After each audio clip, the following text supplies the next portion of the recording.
Sebelumnya Orochimaru telah berhasil membangkitkan para Hokage sebelumnya. Sebagai informasi tambahan, kelanjutan cerita ini sudah pernah Mimin upload sebelumnya.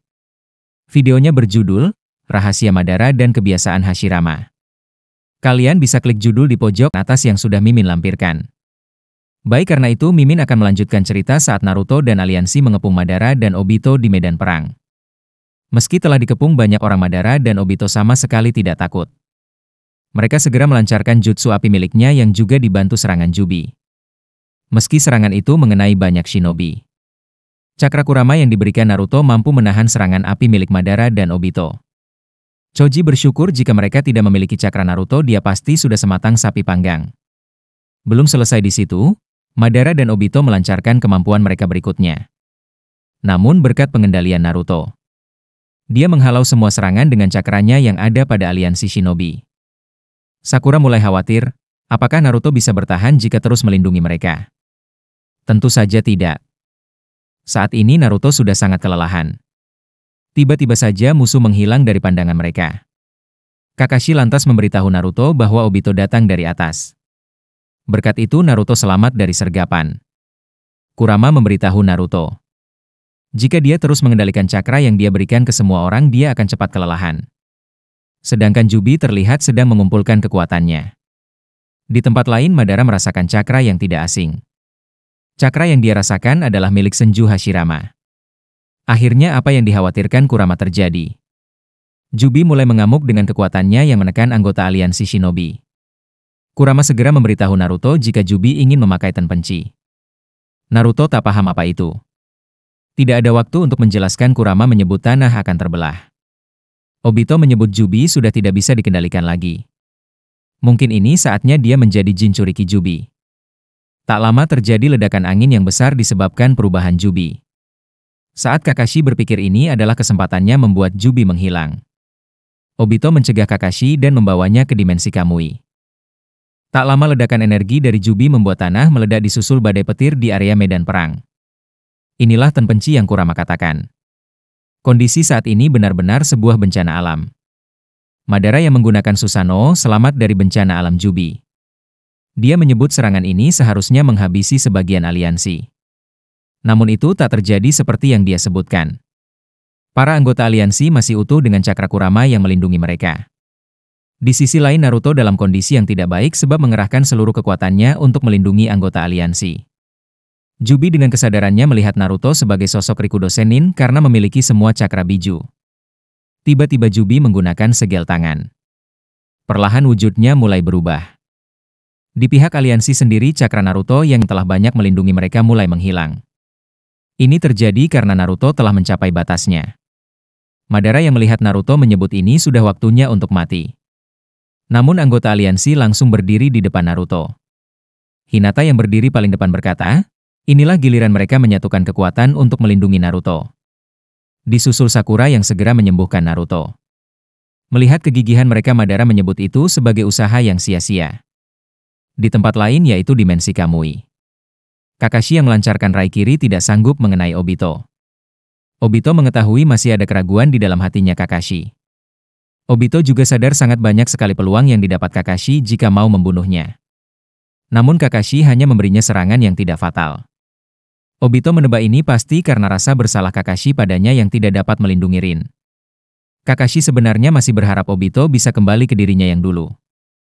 Obito yang dulu juga sama persis dengan Naruto. Itulah mengapa Obito begitu keras ingin membuat Naruto jatuh dalam keputusasaan. Dia melihat dirinya yang dulu ada pada Naruto.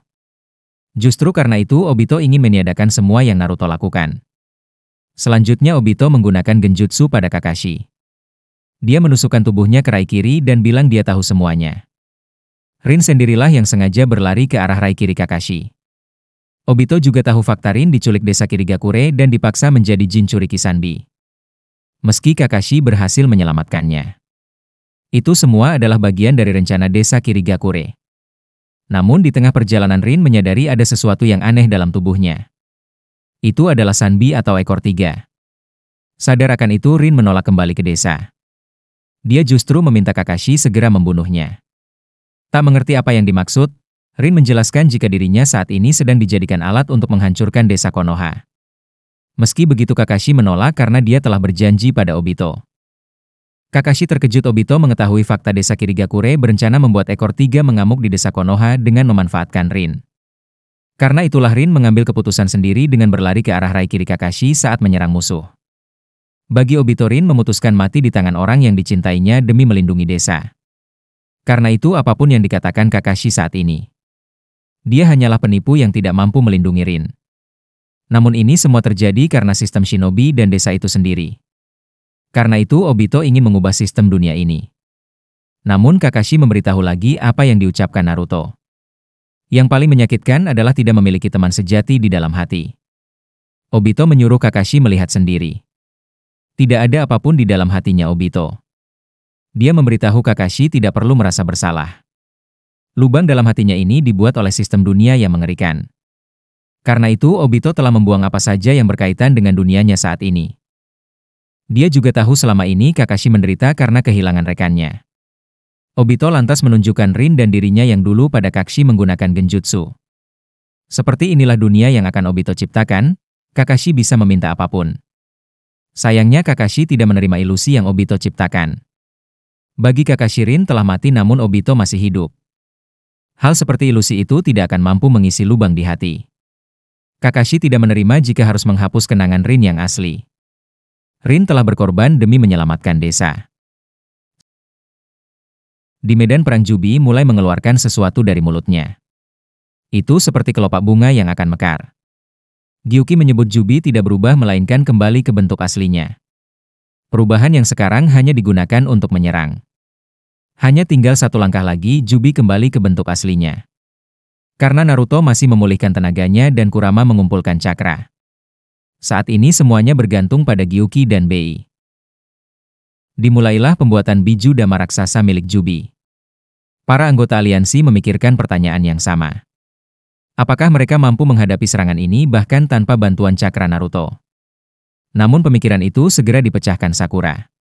Sakura menyebut Naruto telah berusaha keras melakukan apa yang harus dilakukan. Jika menyerah di sini perjuangan mereka yang bertahan sampai saat ini akan sia-sia. Naruto telah menganggap semua orang di aliansi adalah temannya. Berkat kalimat itu kepercayaan diri para anggota aliansi kembali. Kalimat motivasi dari Sakura. Kita harus melakukan apa yang kita bisa. Jika tetap akan mati, lebih baik kita gugur setelah kita berusaha sebaik mungkin. Segera Shikamaru meminta Ino menghubungkannya dengan seseorang. Orang itu adalah Kitsuchi. Shikamaru meminta Kitsuchi mengajarinya segel penghalang elemen tanah yang mudah. Bahkan shinobi dari luar desa Iwagakure bisa menggunakannya. Meski tahu itu akan sangat lemah. Shikamaru menyebut jika musuh punya kualitas, mereka akan melawannya dengan jumlah. Alih-alih menghentikan serangan biju yang kuat. Mereka bisa memperlambat dan menggeser serangannya. Kitsuchi akhirnya setuju. Selanjutnya Shikamaru menghubungi Bei. Saat anggota aliansi membuat dinding penghalang, Shikamaru menyuruhnya untuk membordir biju dama ke arah serangan Jubi. Itu untuk mengubah lintasannya ke atas. Sekarang bagian terberatnya untuk Ino. Dia harus menghubungkan Shikamaru dengan semua anggota aliansi yang ada di medan perang. Bisa atau tidak dengan semangat Ino akan berusaha melakukannya. Setelah terhubung dimulailah serentak segel tangan membuat penghalang elemen tanah. Bersamaan saat mereka selesai melakukan segel tangan, biju dama Jubi juga dilancarkan. Inilah saatnya kualitas melawan kuantitas di medan perang. Ratusan dinding penghalang terbentuk untuk menahan biju dama Jubi. Bei dan Gyuki juga mulai memborbardir biju damanya ke arah biju dama Jubi. Sayangnya itu sama sekali tidak berpengaruh. Sekarang giliran dinding milik pasukan aliansi. Saat dinding terakhir mereka telah jebol. Bei dengan Gyuki berusaha menahan biju dama itu. Dalam kondisi di ujung kematian. Tiba-tiba biju dama milik Jubi menghilang. Semua anggota aliansi bingung dengan apa yang terjadi. Bersamaan itu sebuah kunai muncul di depan Naruto. Disusul Hokage keempat yang berkata apakah dia terlambat. Waktu yang tepat sekali ayah, ucap Naruto. Sakura kebingungan siapa orang di depan mereka itu. Kenapa Naruto memanggilnya ayah? Di tengah lautan yang jauh, Minato telah mengirim biju dama Jubi ke lokasi itu. Sambil memperkenalkan dirinya ke Sakura. Minato memperingatinya akan ada ledakan yang datang. Inilah hempasan angin dari ledakan biju Damajubi yang Minato kirim ke tengah lautan. Shikamaru menyebut mereka semua beruntung bisa lolos dari ledakan itu.